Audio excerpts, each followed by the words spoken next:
आज जिस तरह से अमित शाह जी आए हैं वो अपने आप का एक देखने लायक सीन था। 3 दिन से पार्लियामेंट का तू मैं हो रही थी। स्थिति ये थी कि विपक्ष पूरा बाइकआउट कर रहा था, कहीं बहस करने को तैयार नहीं था। आज जब अमित शाह आए हैं तो बिल्कुल ये पोजीशन हो गई जैसे शेर आया हो, सब खामोश हो गए। आज मुझे शत्रुघ्न सिन्हा का वही शब्द याद आया, कहते थे खामोश, सब खामोश बिल्कुल काफ़ी देर तक। उसके बाद जब अमित शाह ने बोलना शुरू किया है तो आपको बताना है, जब उन्होंने अमित शाह ने कहा है, बोला है, तो लोग सुनते रहे। फिर उन्होंने कहा कि 2024 में हर हाल में मोदी आएंगे, मोदी ही आ रहे हैं। दूसरा, ये जो विपक्ष है, अलायंस जो किया है, ये सब कहीं कुछ भी नहीं कर पाएगा। गोगोई जो बोल रहे हैं INDIA के लिए कि वो हुआ, तो आपको बता रहे हैं इन्हीं के साथी अधीर रंजन और गोगोई भी 3-4 रोज पहले बोल चुके हैं। चूँकि उनसे मुकाबला नहीं हो पा रहा था, वो काफ़ी सशक्त हैं, इसलिए अलग अलग विचारों के लोगों को तब भी सबको एक किया गया मोदी को रोकने के लिए, भाजपा को रोकने के लिए। ये गोगोई ने खुद एक्सेप्ट किया है और अधीर रंजन ने भी कहा ये, इसलिए INDIA का गठन किया गया। 2024 लोकसभा चुनावों को लेकर केंद्रीय गृह मंत्री अमित शाह ने संसद में बड़ा ऐलान कर दिया है। उन्होंने विपक्षी दलों को जवाब देते हुए ये कहा कि कितने भी गठबंधन कर लीजिए, लेकिन 2024 में पूर्ण बहुमत से प्रधानमंत्री नरेंद्र मोदी ही बनेंगे। जिस तरह से अमित शाह ने ये विपक्ष को आईना दिखाया है, इस पूरे मामले पर विस्तार से बातचीत करेंगे। वरिष्ठ पत्रकार अजय जी मेरे साथ हैं। अजय जी, बहुत बहुत स्वागत है आपका। अमित शाह ने ये संसद में कहा है कि 2024 में पूर्ण बहुमत से प्रधानमंत्री जो हैं वो नरेंद्र मोदी ही बनेंगे, विपक्ष चाहे कितना भी गठबंधन कर ले। क्या कहेंगे आप इस पर? देखिए, ऐसा है, आज जिस तरह से अमित शाह जी आए हैं वो अपने आप का एक देखने लायक सीन था। 3 दिन से पार्लियामेंट का तू मैं हो रही थी। स्थिति ये थी कि विपक्ष पूरा बाइकआउट कर रहा था, कहीं बहस करने को तैयार नहीं था। आज जब अमित शाह आए हैं तो बिल्कुल ये पोजीशन हो गई जैसे शेर आया हो, सब खामोश हो गए। आज मुझे शत्रुघ्न सिन्हा का वही शब्द याद आया, कहते थे खामोश, सब खामोश बिल्कुल काफ़ी देर तक। उसके बाद जब अमित शाह ने बोलना शुरू किया है तो आपको बताना है, जब उन्होंने अमित शाह ने कहा है, बोला है, तो लोग सुनते रहे। फिर उन्होंने कहा कि 2024 में हर हाल में मोदी आएंगे, मोदी ही आ रहे हैं। दूसरा, ये जो विपक्ष है, अलायंस जो किया है, ये सब कहीं कुछ भी नहीं कर पाएगा। उन्होंने कहा ये अलायंस सिर्फ इसलिए हुआ है कि 12 लाख करोड़ रुपए के घोटाले कांग्रेस ने किए थे और उस 12 लाख करोड़ रुपए के घोटाले के बल पे ही यहाँ बैठे हैं, उन्हीं रुपयों के बल पे। अब ये भी सब नहीं आएंगे, उन्होंने स्पष्ट कहा। दूसरा, उन्होंने कहा कि 2024 में मोदी आएंगे फुल फ्लैश, और ये सब लोग जो हैं, आप इसके अविश्वास प्रस्ताव के बाद ही जितने विपक्षी दल हैं सब आपसे किनारा कर लेंगे। ये जो विधेयक है, उन्होंने कहा कि अभी तक दिल्ली में अगर कांग्रेस की सरकार होती थी तो केंद्र में बीजेपी की सरकार, और केंद्र में बीजेपी की तो इनकी राज्य में होती थी दिल्ली में कांग्रेस की। आपस में कभी इन बातों की लड़ाई नहीं हुई है। ये लड़ाई सिर्फ इसलिए हुई कि इनको ये चाहिए, ये भ्रष्टाचार में लिप्त हैं, ये विजिलेंस, इन सब की जांच जो है ये प्रभावित करना चाहते। तो आपको क्या लगता है कि 2024 को लेकर जो अमित शाह ने कहा है उसका क्या असर है जो विपक्ष में अब आने वाले वक्त में दिखाई देगा?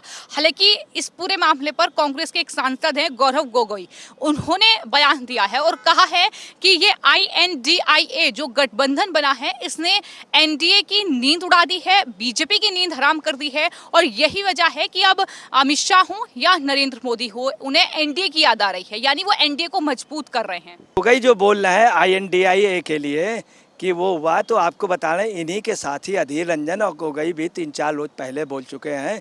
चूँकि उनसे मुकाबला नहीं हो पा रहा था, वो काफ़ी सशक्त हैं, इसलिए अलग अलग विचारों के लोगों को तब भी सबको एक किया गया मोदी को रोकने के लिए, भाजपा को रोकने के लिए। ये गोगोई ने खुद एक्सेप्ट किया है और अधीर रंजन ने भी कहा ये, इसलिए INDIA का गठन किया गया।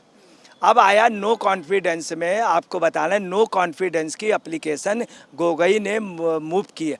आज वाले प्रकरण में गोगोई बैकफुट में थे, वो चाह रहे थे चूँकि पार्लियामेंट में एक हो, इनकी मजबूरी कांग्रेस की ये है चूँकि उनको एकता बनाए रखनी है, इसलिए आज के इशू में अगर देखा जाए तो लोग इतना जी जान से नहीं लगे थे।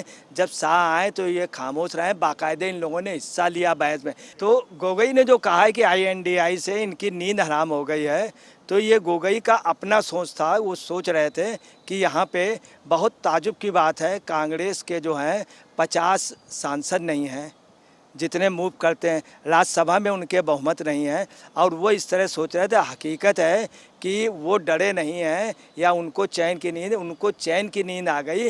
उन्होंने किया क्या, बीजेपी वालों ने इनको अपने मैदान में युद्ध के लिए उतार दिया। बड़ी सोची समझी रणनीति के तहत मोदी बयान दे नहीं रहे, अमित शाह ने बयान दिया नहीं, आवाज़ दिया, तो ये लोग उन्हीं के मैदान पे आ गए और अपने मैदान में बीजेपी के लोग, मोदी और अमित शाह ने इनको खदेड़ दिया, दौड़ा लिया। ये क्या है, भेड़िया धसान की तरीके पूरी सब लोगों को इकट्ठा करके ले आए। इतनी बड़ी फौज जिसमें सब पैदल थे, कुछ ही अच्छे योद्धा थे, जो योद्धा थे वो बोले नहीं।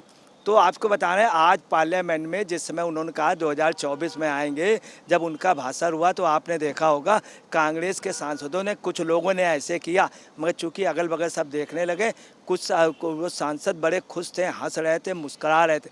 अमित शाह के भाषण का बिल्कुल विरोध नहीं हुआ है, और जब उन्होंने कहा है कि ये साथ छोड़ देंगे तो भी वो लोग वास्तव में कांग्रेस वाले खुश हुए हैं। जब उन्होंने कहा 2024, चूँकि कांग्रेस पहले ही स्वीकार कर चुकी और सम गोगोई पहले स्वीकार चुके हैं, अधीर रंजन, कि इनसे मुकाबला कर नहीं सकते हैं, इनको रोकने के लिए ये हमला आ रहे हैं। इसके पहले भी जो प्रयास हुए थे, स्पष्ट रूप से खड़गे ने भी कहा था, उन्होंने कहा था। तो जो गोगोई ने कहा कि चैन की नींद, वास्तव में उनकी चैन, वो चैन से अब हैं, उनकी नींद बिल्कुल हराम नहीं हुई है, बल्कि उन्होंने इनकी नींद खराब कर दी है, अपने मैदान में बुला लिया। इतने दिन कांग्रेस के लोगों ने कोई काम नहीं किया। मोदी कई जगह हुए हैं, शरद पवार को उनको पैरेलल करे आए, शरद पवार को पैरेलल करे आए, तमाम जगह हो जाए, बीजेपी के हर जगह कार्यक्रम चल रहे हैं। ये सिर्फ एक ही जगह लगे हैं, गठबंधन बनाने में, INDI के गठबंधन बनाने। ताजुब की बात यह है कि ये इंडिया कह रहे हैं, DMK को DMK कहा जाता है, AIDMK को AIDMK, डम्क नहीं कहा जाता, AIDMK नहीं कहा।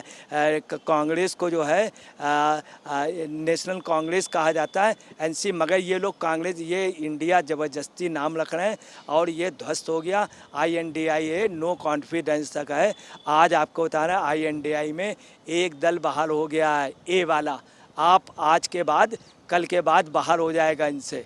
लास्ट में जब पचेगा तो I अलग हो जाएगा, N अलग हो जाएगा, D अलग हो जाएगा, और कांग्रेस I अलग हो जाएगी और A अलग हो जाएगा। यानी जो अमित शाह ने कहा है, आप उस बात को मान रहे हैं कि पूरा विपक्षी गठबंधन जो है वो बिखर जाएगा।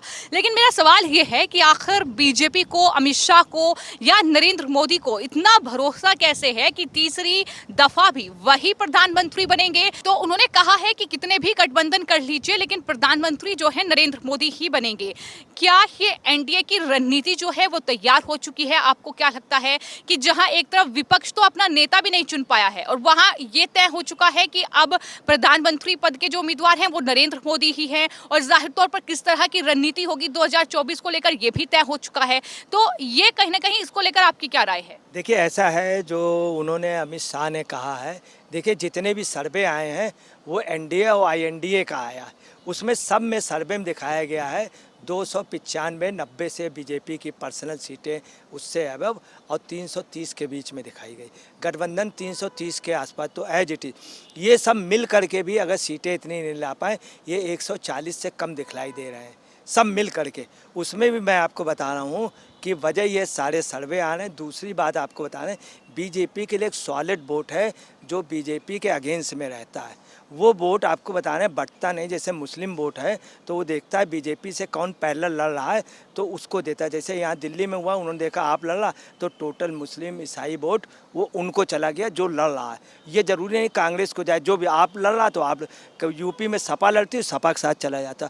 तो होगा क्या, जो बीजेपी के अगेंस्ट का वोट, ये जब सब एक हो जाएंगे तो इसमें और भी वोट है। कांग्रेस का जो कमिटेड वोट है वो तुरंत उस पर आ जाएगा। अब आपको बताना है जो यादव वोट है, जैसे यादव है, कुछ जगह दलित है, जब वो देखेगा मुस्लिम वोट आ गया है तो वो बीजेपी में चला जाएगा। कहाँ दिल्ली का, पंजाब का आपको बताना है कांग्रेसी खुलेआम विद्रोह कर रहा। तो जब ये गठबंधन होगा, जब मान लीजिए दिल्ली से अगर कांग्रेस को एक भी सीट नहीं मिलेगी, केजरीवाल नहीं दे, तो कांग्रेस का सारा कार्यकर्ता क्या करेगा, बीजेपी की ओर झुक जाएगा, वो उनको सबक सिखाए। पूरे देश में यही पोजीशन होनी है। और आपको बताना है बीजेपी का, चूँकि बीजेपी का वोट 33 के आसपास है, 33 के आसपास, अगर ये सब मिलेंगे तो इनका भी 7-8% जो कमिटेड वोट है वो कतई नहीं। जैसे बंगाल में कांग्रेस वोट है, अगर ममता बनर्जी से गठबंधन हुआ तो कांग्रेस वोट जो है, आपको मैं बता रहा हूँ, सब बीजेपी में चला जाएगा, बीजेपी बेनिफिट उठाएगी। इसलिए देश की जो स्थिति है उसमें आपको बता रहे हैं बीजेपी कहीं कमज़ोर नहीं। दलितों में बहुत अच्छी पार्टनरशिप है, बैकवर्ड में बीजेपी हावी है, सवर्ण में हावी। मुस्लिम वोट बीजेपी को मिलेंगे नहीं, जो उधर जाएगा। कुल मिला करके इससे गठबंधन से नुकसान होगा। जो और पार्टियां गठबंधन के साथ होंगी वो वोट टोटल बीजेपी को चला जाएगा। तो इस पूरे मामले पर जो बयान अमित शाह की ओर से दिया गया है, और उनका ये कहना है कि दरअसल ये बयान के साथ ही अमित शाह ने विपक्ष की नींद उड़ा दी है। और साथ ही अजय जी ने हमारे साथ ये भी राय साझा की है कि आखिर क्या कुछ राजनीतिक समीकरण हो सकता है और क्या कुछ वोट शेयर हो सकता है आने वाले वक्त में, जिससे कि ये दावा जो है बीजेपी की ओर से किया जा रहा है कि तीसरी बार प्रधानमंत्री जो है वो नरेंद्र मोदी ही बनने जा रहे हैं, फिर चाहे विपक्ष कितना भी गठबंधन क्यों ना कर ले। फिलहाल आपकी इस पूरे मामले पर क्या राय है हमें कमेंट बॉक्स में जरूर लिखें और चैनल को सब्सक्राइब करें। धन्यवाद।